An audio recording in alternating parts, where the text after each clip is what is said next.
আসসালামু আলাইকুম, সবাইকে স্বাগত জানাচ্ছি বিডি ভিউজে। আপনাদের সাথে আছি আমি সুরভি দিবা। ইসরায়েলের সঙ্গে সংযুক্ত আরব আমিরাতের চুক্তির ফলে সবচেয়ে লাভবান হয়েছে ইহুদিবাদী দেশটি, আর সবচেয়ে বেকায়দায় পড়েছে সৌদি আরব। এবার কি সৌদি আরব ও আমিরাতের পদাঙ্ক অনুসরণ করবে? সেটা কি সম্ভব? New York Times, Guardian, foreign magazine ও মিডল ইস্ট আইয়ের বিশ্লেষণে উঠে এসেছে এর নানা দিক। আজ আমরা জানাবো সেই বিশ্লেষণ।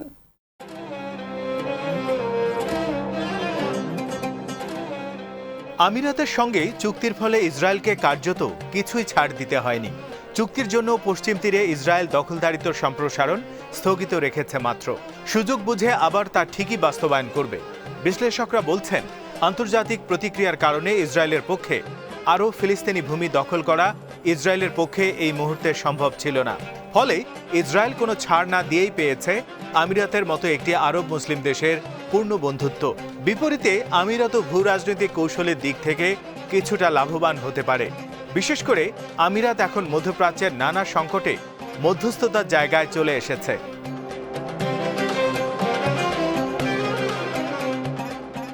আমিরাত ইসরায়েল চুক্তিতে ব্যক্তিগত ও রাজনৈতিকভাবে লাভবান হবেন তিন শাসক।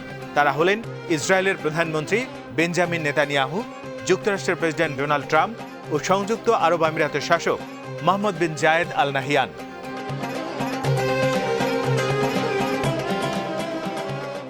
তবে এ চুক্তিতে সবচেয়ে বেশি বেকায়দায় পড়েছে সৌদি আরব। এটা এখন স্পষ্ট নয় যে সৌদি আরবের সম্মতিতে আমিরাত ইসরায়েলের সঙ্গে চুক্তি করেছে কিনা। আমিরাত ও সৌদি শাসকদের মধ্যে গভীর অন্তরঙ্গতা ও রাজনৈতিক ইসলাম দমনের ব্যাপারে ঐক্যমত রয়েছে। তবে সম্প্রতি ইয়েমেন থেকে সৈন্য সরিয়ে নিয়ে সৌদির বিরাগভাজন হয়েছে আমিরাত। তাছাড়া তলে তলে ইরানের সঙ্গেও আমিরাত সম্পর্ক ভালো করার চেষ্টা করছে।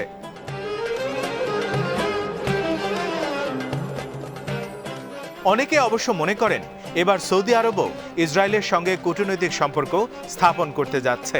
ট্রাম্প বলেছেন, শিগগিরই আরেকটি মুসলিম দেশ ইসরায়েলের সঙ্গে সম্পর্ক স্থাপন করতে যাচ্ছে। সেটি সৌদি আরব কিনা তা স্পষ্ট নয়।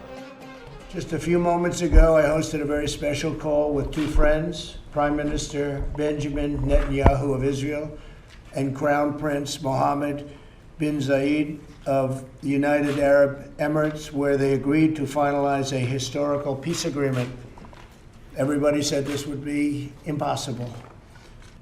Now that the ice has been broken, I expect more Arab and Muslim countries will follow the United Arab Emirates lead, and I want to just thank them for being. It's not surprising, knowing Mohammed so well, it's not surprising they are in that lead position, and normalize relations with Israel.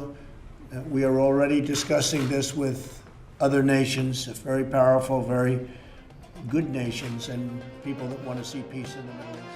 তবে যুক্তরাষ্ট্রের জাতীয় নিরাপত্তা উপদেষ্টা Saudi আরবকে ইসরায়েলের সঙ্গে কূটনৈতিক সম্পর্ক স্থাপনের আহ্বান জানিয়েছেন।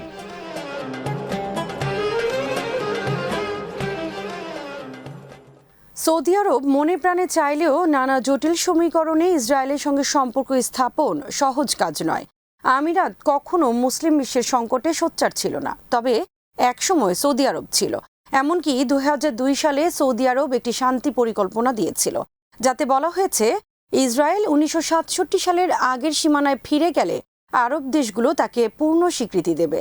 এখন পর্যন্ত সৌদি সরকার সেই অবস্থান থেকে প্রকাশ্যে সরে আসেনি, আর ইসরায়েল যে ওই পরিকল্পনা কখনো মানবে না তা স্পষ্ট।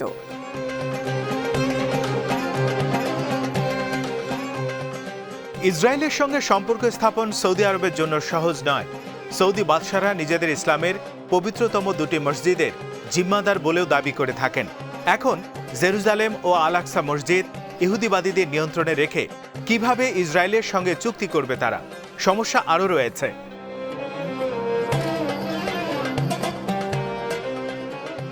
সৌদি যুবরাজ এবং কার্যত দেশটির শাসক মোহাম্মদ বিন সালমানের কার্যক্রমে দেশটির আলেম সমাজ এবং জনগণের বিপুল অংশ অসন্তুষ্ট। মুসলিম দেশটিকে তিনি পাশ্চাত্যের ভাবধারায় পরিচালনা করতে চান বলে অনেকেই সন্দেহ করছেন। এ লক্ষ্যে তিনি বেশ কিছু পদক্ষেপও নিয়েছেন। এখন ফিলিস্তিনি সংকটের সমাধান ছাড়াই সরাসরি ইসরায়েলের সঙ্গে চুক্তি হলে সৌদির আলেম ও জনগণ ফুঁসে উঠতে পারে। সৌদি আরবে মত প্রকাশের কোনো স্বাধীনতা না থাকায় উত্থান হতে পারে উগ্রপন্থার। 1979 এবং 2003-4 সালে সৌদিতে এভাবে উগ্রপন্থার বিকাশ ঘটেছিল। এমন পরিস্থিতির উত্থান হলে চরম অজনপ্রিয় সৌদি যুবরাজের ক্ষমতার মসনদ কেঁপে উঠতে পারে। সৌদি রাজপরিবারও এ নিয়ে বিবাদ চরমে উঠতে পারে।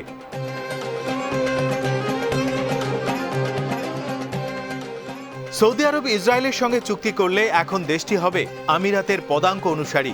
মুসলিম বিশ্ব এবং সৌদি জনগণ মহানবী সাল্লাল্লাহু আলাইহি সাল্লামের জন্মভূমিকে এ ভূমিকায় দেখতে আগ্রহী নয়। তাদের প্রত্যাশা সৌদি আরব থাকবে নেতৃত্বের আসনে, অনুসারীর জায়গায় নয়।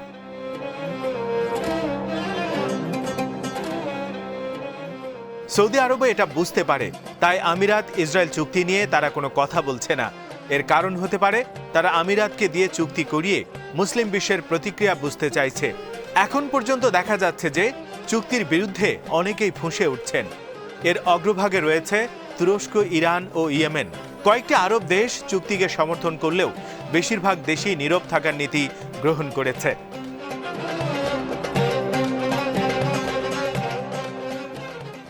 সৌদি আরব এখন পরিস্থিতি পর্যবেক্ষণ করছে। পরিস্থিতি অনুকূল মনে হলে তারাও ইসরায়েলের সঙ্গে চুক্তি করতে পারে।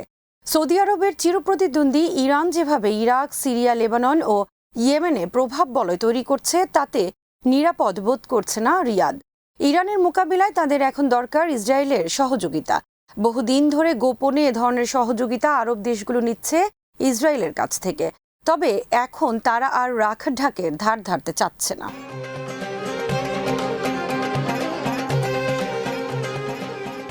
সৌদি আরব কয়েক বছর ধরে ইসরায়েলের সঙ্গে সম্পর্ক প্রকাশ্যে নিয়ে আসার পক্ষে জনমত তৈরির চেষ্টা চালিয়ে আসছে।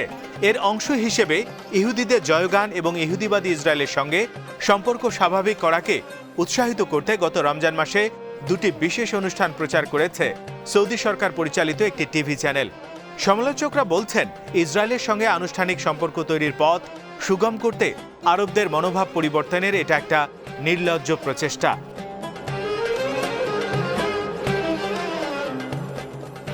ঐতিহাসিকভাবেই ইসরায়েলের প্রতি বৈরিতা ও ফিলিস্তিনিদের প্রতি সহানুভূতি মধ্যপ্রাচ্যের আরবদের ঐক্যবদ্ধ রেখেছে।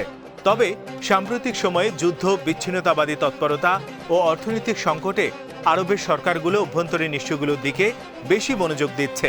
তাদের অগ্রাধিকারের তালিকা থেকে ছিটকে পড়েছে ফিলিস্তিন ইস্যু। অনেক আরব নেতা মনে করছেন, ইসরায়েল তাদের চিরশত্রু নয়, বরং ইরান ও মুসলিম ব্রাদারহুডের বিরুদ্ধে তাদের মিত্র এই ইহুদি দেশটি।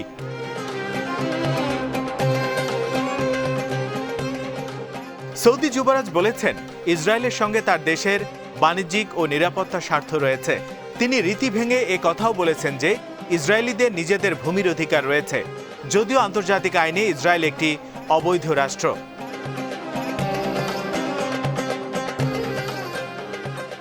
তবে সৌদি যুবরাজ বলেছেন, ইসরায়েল একটি বড় অর্থনীতি এবং বিকাশমান অর্থনীতি। তাদের সঙ্গে সম্পর্ক গড়লে উপসাগরীয় দেশগুলো লাভবান হবে। তিনি বলেছেন, ইহুদিদের সঙ্গে সৌদির কোনো বিরোধ নেই। এখন পর্যন্ত মিশর ও আমিরাত সহ 3টি আরব দেশ ইসরায়েলের স্বীকৃতি দিলেও ইসরায়েল সবচেয়ে বেশি চাচ্ছে সৌদি আরবের সমর্থন। যে কোনো মুসলিম দেশের তুলনায় সৌদি আরবের সমর্থন পেলে তার বৈধতার সংকট কিছুটা হলেও কেটে যায়। যুক্তরাষ্ট্র চাচ্ছে সৌদি আরব ইসরায়েলকে স্বীকৃতি দিয়ে সম্পর্ক স্বাভাবিক করুক।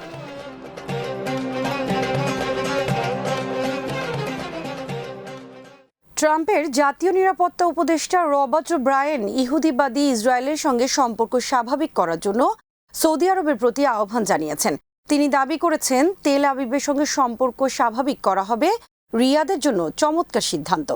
সিএনএনকে দেয়া এক সাক্ষাৎকারে তিনি একথা ফাঁস করে দেন যে শুধু সৌদি আরব নয়, মধ্যপ্রাচ্যের আরও বেশ কয়েকটি দেশ তেল আবিবের সঙ্গে সম্পর্ক স্বাভাবিক করার জন্য উৎসাহিত করে যাচ্ছে ওয়াশিংটন। মার্কিন জাতীয় নিরাপত্তা উপদেষ্টা বলেন, শিগগিরই আরও 2 বা ততোধিক দেশ ইসরায়েলের সঙ্গে স্বাভাবিক কূটনৈতিক সম্পর্ক স্থাপন করতে যাচ্ছে।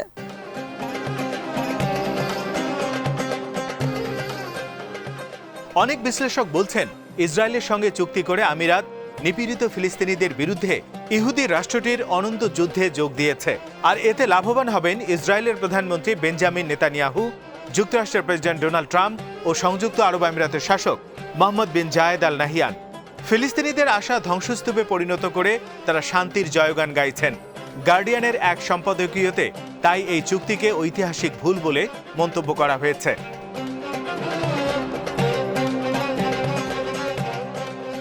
এতে বলা হয় ট্রাম্প জনপ্রিয়তা হারিয়ে আসন্ন নির্বাচনে পরাজয় বরণ করতে যাচ্ছেন বলে ব্যাপকভাবে বিশ্বাস করা হয়। ডুবন্ত ট্রাম্প এখন যে কারো সাহায্য পেলেই খুশি। উত্তর কোরিয়া ও আফগানিস্তানে তার প্রচেষ্টা ব্যর্থ হয়েছে, তাই তিনি আমিরাত ইসরায়েল চুক্তিতে ঐতিহাসিক হিসেবে উপস্থাপনের চেষ্টা করছেন।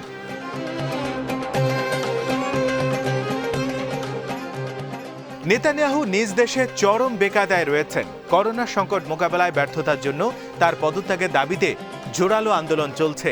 দুর্নীতির জন্য তিনি বিচারের মুখোমুখি। পরপর 3টি নির্বাচনেও তিনি সংখ্যাগরিষ্ঠতা পাননি। ইসরায়েলের অর্থনীতি ভীষণ চাপে পড়েছে। তার দরকার ছিল জনগণের দৃষ্টি অন্যত্রে সরাতে এরকম একটি চুক্তি। এ চুক্তির পর আগামী শীতেই তিনি আরেকটি সাধারণ নির্বাচনের ডাক দিতে পারেন।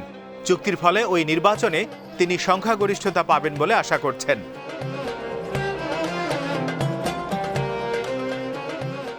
মোহাম্মদ বিন জায়েদও তার ভুলের জন্য বিপাকে পড়েছেন। ইয়েমেন ও লিবিয়া যুদ্ধে জড়িয়ে তার দেশ বিপর্যয়ের মুখে পড়েছে। এতে আন্তর্জাতিক পরিমণ্ডলেও তিনি নিন্দিত হয়েছেন। তার দেশের উপর অস্ত্র নিষেধাজ্ঞা রয়েছে। ইসরায়েলের সঙ্গে চুক্তির মাধ্যমে তিনি এসব ফাঁড়া কাটিয়ে ওঠার চেষ্টা করছেন।